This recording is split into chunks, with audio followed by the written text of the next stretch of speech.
Good morning students, Renuka Nannoji here. Now the next concept under nationalism in Europe is emergence of nationalism in Britain.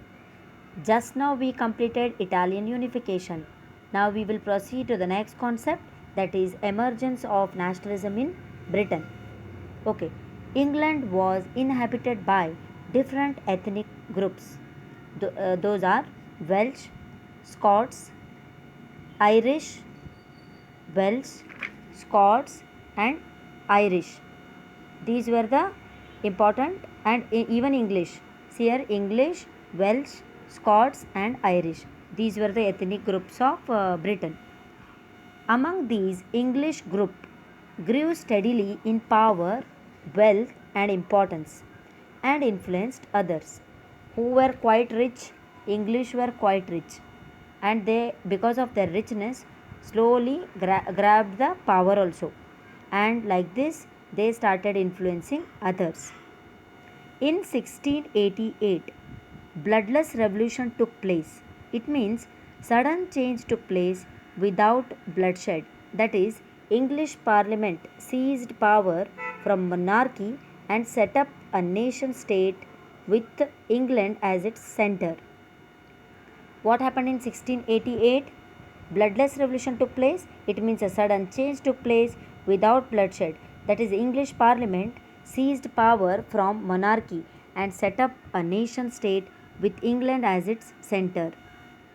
See here, under emergence of nationalism, let us continue.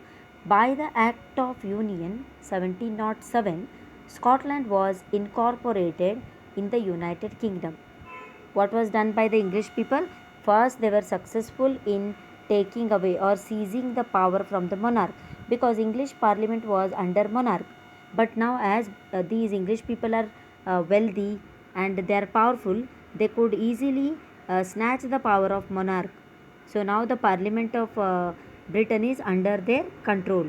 The English Parliament, which had seized power from monarchy in 1688 at the end of a protracted conflict with the instrument through which a nation state with England as its center came to be forged, and the Act of Union 1707 was passed. Act of Union 1707 between England and Scotland that resulted in the formation of United Kingdom of Britain meant in effect that England was able to impose its influence on Scotland. The British Parliament was henceforth dominated by its English members. The growth of a British identity meant that Scotland's distinctive culture and political institutions were systematically suppressed.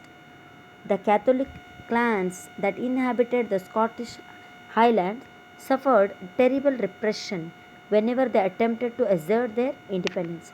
Scottish Highlanders were forbidden to speak their Gaelic language or wear their national dress, and large numbers were forcibly driven out of their homeland. See here, students, what kind of domination was done by the English people? First is, they were very successful in seizing the powers of the English Parliament from monarch, and after that they passed one act, that is Act of Union 1707. According to this, Scotland was incorporated in United Kingdom. Means what they did now? They did not give any liberty to the Scottish people. Scottish people cannot speak their local language, that is Gaelic language. Neither they can wear their national dress. They have to just follow the Britishers. They have to just follow the rules which are made by the English people. Okay, so this is how Scotland was now under the control of English people. So Britishers have got their identity, and Scotland people don't have any liberty to follow their culture, to have their political institution, etc. They were completely suppressed. Okay, now what happened to Ireland, that is Irish people? Let us see. Next, Ireland was also incorporated by English. In Ireland, there was a fight between Catholics and Protestants. Catholics went against English. Due to that, English helped Protestants. Ulfstone, the United Irishmen, were defeated in 1798, and Ireland was incorporated into UK in 1801. See here, student, in Ireland what was happening? there was a conflict between Catholics and Protestants. So English people thought of using this opportunity to divide the people. Whom they wanted to divide? Catholics and Protestant. You know that English people are always famous for their policy of divide and rule. The same which they implemented in India also. They divided Hindus and Muslims, and they were successful in their motive. Okay, so the same thing here, what English people did is they wanted to divide these Catholics and Protestants. Okay, so whom English people helped? They helped the Protestants, because from the very beginning Catholics were against them. So now what they did is, one leader, that is Wolfton, was defeated by English people. It means Wolfton was suppressed, and very easily Ireland was incorporated into UK in 1801. So this is how English was successful in occupying Ireland. After this, what they did is, a new British nation was forged through the propagation of a dominant English culture. The symbol of the New Britain, the British flag, which was called as Union Jack, the national anthem, God Save Our Noble King, and the English language were actively promoted, and the older nations survived only as subordinate partners in this union.